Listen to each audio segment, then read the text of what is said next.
Hello friends, this is Sudhir Padhe. Again welcome you on my channel to learn English grammar on Yugen Academy. Hello friends, today our topic is infinitive and participle. Let us understand the concept first. Infinitive is basically a verb acting as a noun.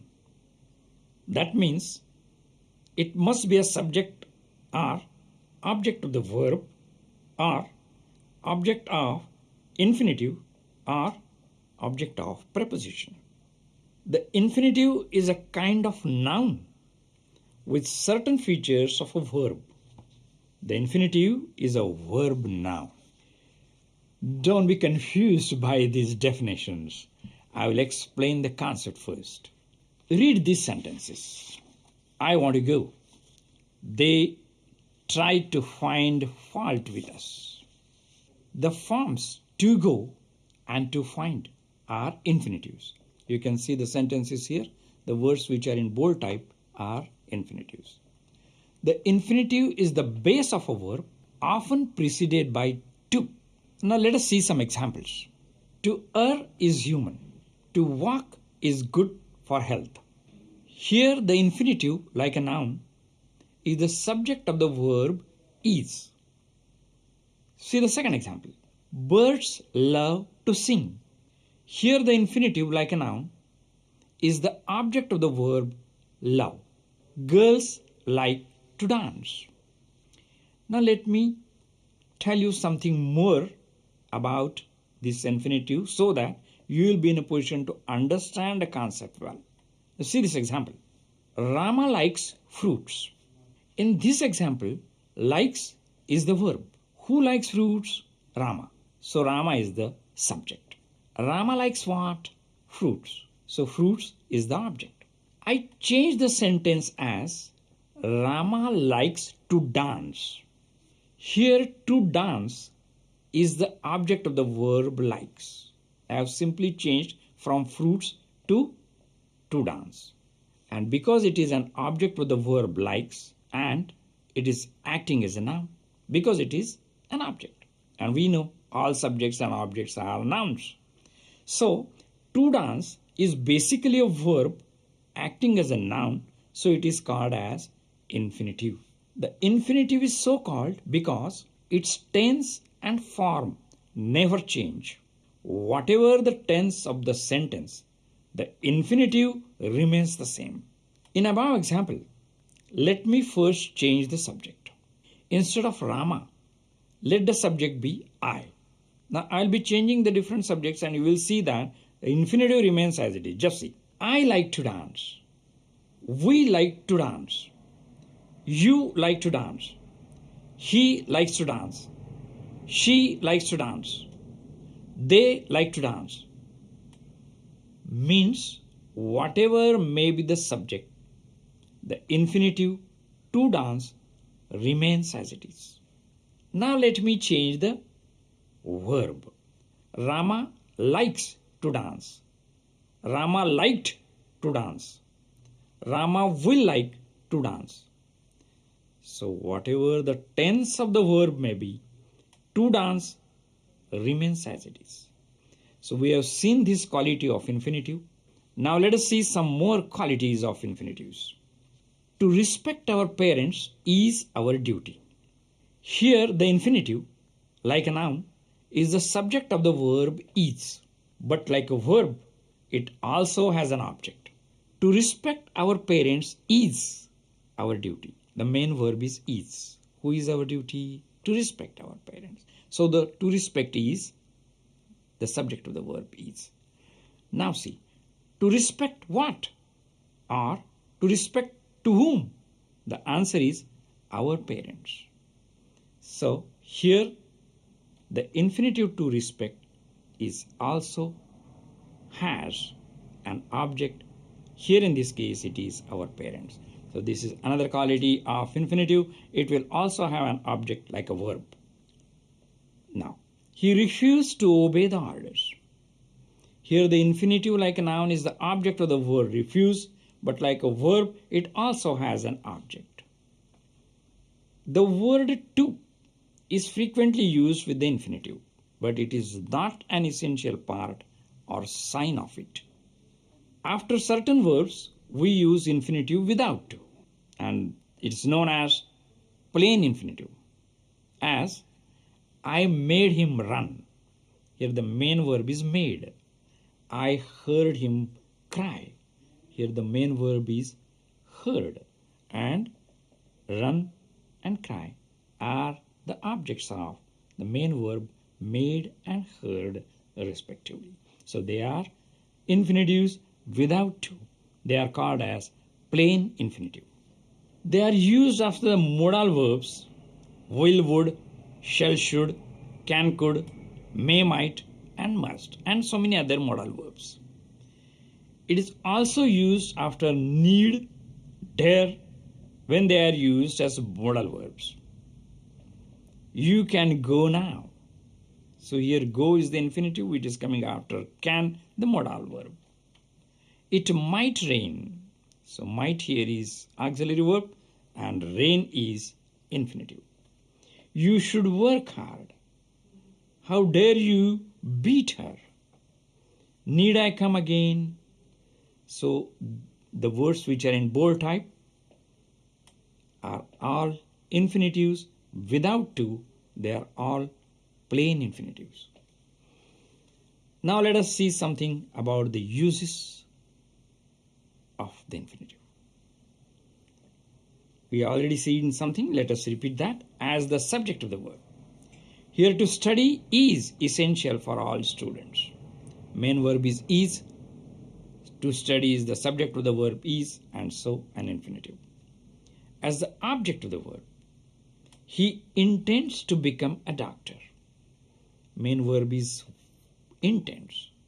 To become is object of the verb intends, and so an infinitive. Another example is he wants her to give an answer. Main verb is wants. He likes to play cards. He likes what? To play cards. So to play is infinitive, object of the verb likes. Let us see the third one, that is as the object of the preposition. So we had no choice but to obey. The speaker is about to begin. In this case you can see about is the preposition. The speaker is about what? To begin. So to begin is object of the preposition about. To qualify a verb, we already seen that to qualify means to describe. Many times in our grammar chapters, we use these words qualify and modify. So both of them, the meaning is same, it is to describe. We'll be using these frequently when we learn clauses. Now see here, to qualify a verb, to express purpose. We eat to live. I come to bury Caesar. Here to live says something more about the verb eat. So it is qualifying the verb. In this case, verb eat. Next one is to qualify an adjective. Example, this medicine is pleasant to take. So to take is an infinitive and it is saying something more about pleasant, which is an adjective. Another example is the boys are anxious to learn. To learn is an infinitive, saying something more about an adjective, anxious. See the next use, to qualify a noun. This is not a time to play. Here to play is an infinitive, saying something more about the noun time. Another example is he is a man to be admired. To be admired is an infinitive, saying something more about the noun man. Here is house to let. To let is an infinitive, saying something more about the noun house. The next use is the for orders or instructions. You are to report to the principal. This is an order. He is to wait there until 6 p.m. In these cases, to report and to wait are the infinitives. We also use them for giving notice. See, lights are to be put off by 8:30 p.m. Next example is, we can combine two sentences into one using to plus adjective plus to infinitive. They are all, of course, negative kinds. See the example. Dinesh is very weak. He can't lift a box. Now we are combining these two sentences by using infinitive. See how we do. Dinesh is too weak to lift a box. So here to lift is an infinitive. See the next one. We combine two sentences into one using adjective plus enough plus to infinitive. In this case it is positive sense. See the example. Bharat is very rich. He can buy a car. Bharat is rich enough to buy a car. To buy is an infinitive. Next use is, an infinitive can act as an adjective. See the example. Here are some wafers to eat. To eat qualifies the noun wafers, naturally acting as an adjective. But to eat is infinitive here. An infinitive can act as an adverb. Adverb, you know, will say something more about a verb in short. So I play to win. To win modifies the verb to play. So it will be noticed that the infinitive and a gerund are alike in being used as nouns. Both the infinitive and gerund have force of noun and a verb. They have the same uses. See the example. Teach me to swim. Teach me swimming. To swim is infinitive, swimming is gerund. Another example is, to see is to believe. Seeing is believing. Third example, to give is better than to receive. Giving is better than receiving. So both gerund and infinitive can be used in the same way. Now let us see the next topic, that is the participle. Now read this example. Hearing the noise, the boy woke up.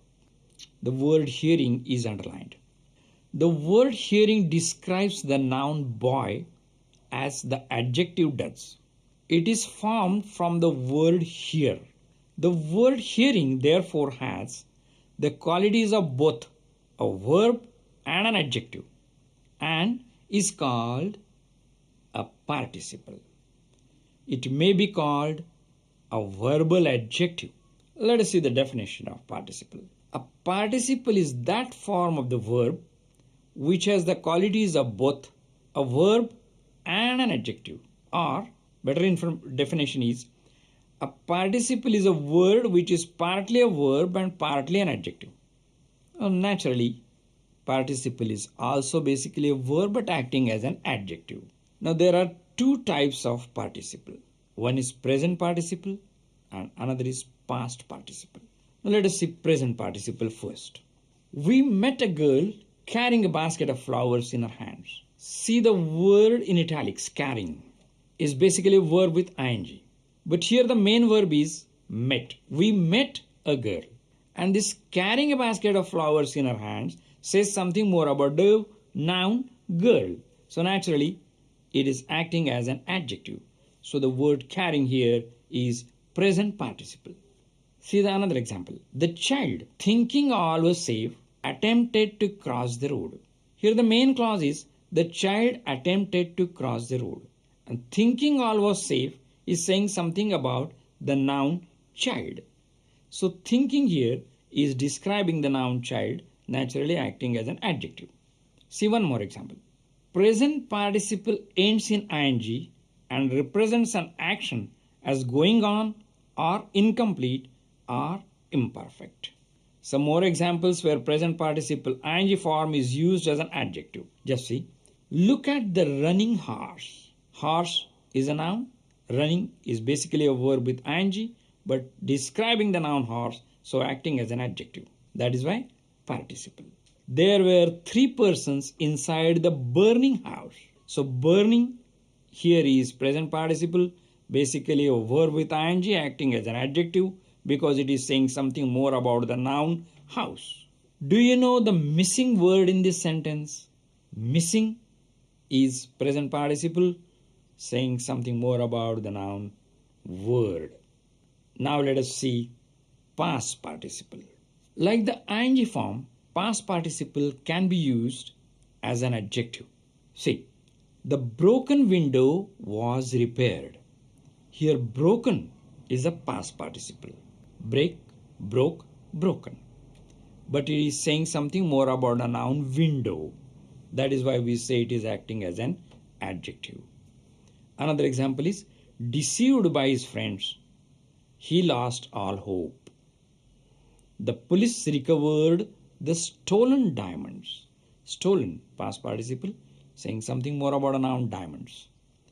Driven by hunger, he stole a piece of bread. Here, driven by hunger, saying something more about he, the pronoun. Past participle normally ends in ed, d, t, en, or n. So now let us summarize. I hope you must have understood both the concepts of participle as well as infinitive. Now let me summarize in our, what do we call it as, remember, say, infinitive. Basically a verb acting as a noun. The verb is in its original form. It may have an object. Gerund and infinitives can be a subject of verb or object of verb or object of infinitive or object of preposition, and so are called as acting as nouns. Participle is basically a verb acting as an adjective. It has two types, present participle and past participle. I would like to say something about my book titled English Grammar and Writing Skills, which is full of grammar exercise and examples. You may purchase it on any channel you like, which is available on all prime sites. Thank you very much. Thanks a lot and have a very nice day.